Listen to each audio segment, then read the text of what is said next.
Daniel chapitre 2, verset 45. La Bible nous renseigne ceci dans Daniel 2, 45, que une pierre s'est détachée de la montagne sans aucun soutien des noms pour écraser le statut. Là, Daniel est en train de dire à Nebuchadnezzar ceci. Le statut de Nebuchadnezzar, il était en train de représenter la domination mondiale du diable. Mais il y a une pierre. Il y a une pierre qui s'est détachée de la montagne. De la même montagne que tu cherches là, il y a une pierre qui s'est détachée pour écraser cette statue-là. Et te donner la victoire. Parce que quand la tête est écrasée, quand tout est écrasé, le diable est écrasé, tu as la victoire. Qui a déjà tué un serpent? Moi j'en ai déjà tué beaucoup. La tête c'est là-bas. N'allez pas chercher la queue, la tête. Comme on a dit à Boki, tu as connu. Cherchez la partie la plus sensible du serpent, c'est la tête. Vous écrasez la tête. Et vous avez la victoire en Jésus. Je proclame et je décrète ce soir que tout ce qui t'est tourmenté, tout géant qui s'est blessé dans ta vie, tout celui qui t'a fait pleurer pendant beaucoup d'années, aujourd'hui, cette pierre qui est Jésus-Christ de Nazareth va l'écraser au nom de Jésus-Christ de Nazareth. Et tu seras libre et tu seras vainqueur au nom de Jésus-Christ de Nazareth. Oh Jésus, oh Seigneur Jésus. Troisième dimension, tu lui écrases la tête. Il te blesse.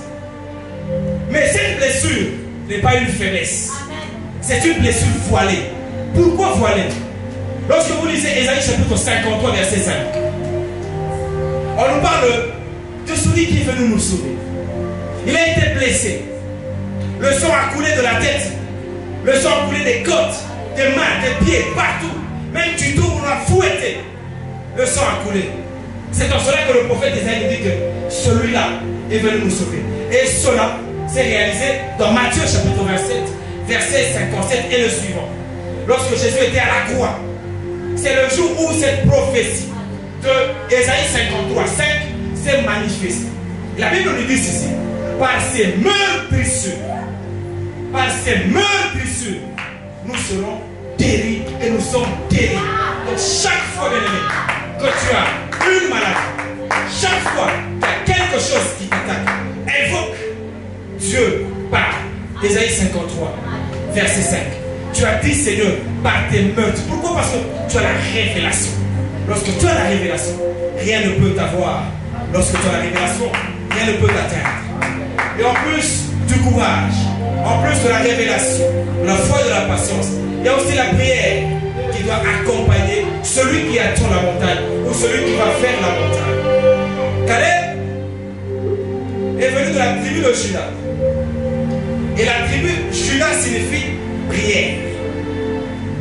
Il a demandé à Josué: donne-moi ma montagne.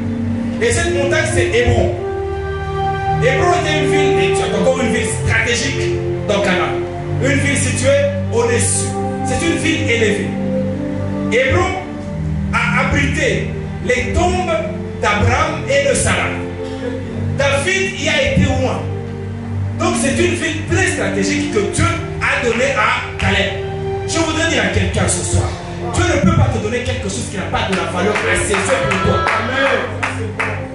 Si c'est une vie stratégique pour Caleb, donc c'est aussi une stratégique pour toi.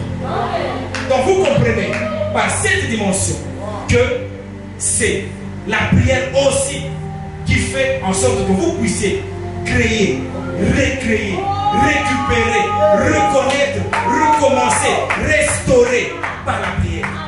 Donc soyez aussi au-delà de la révélation des chrétiens qui sont assis dans la prière. Assis dans la prière. Parce que si vous ne priez pas, le diable peut vous voler votre montagne. Si vous ne priez pas, il peut vous dérouter de votre montagne. Soyez ceux qui prient. Parce que dans la prière, il y a la révélation. Dans la prière, on trouve la révélation. Si vous êtes un homme de prière, une femme de prière, Dieu va vous révéler des choses comme pas peur. Animé dans notre esprit, comme Caleb.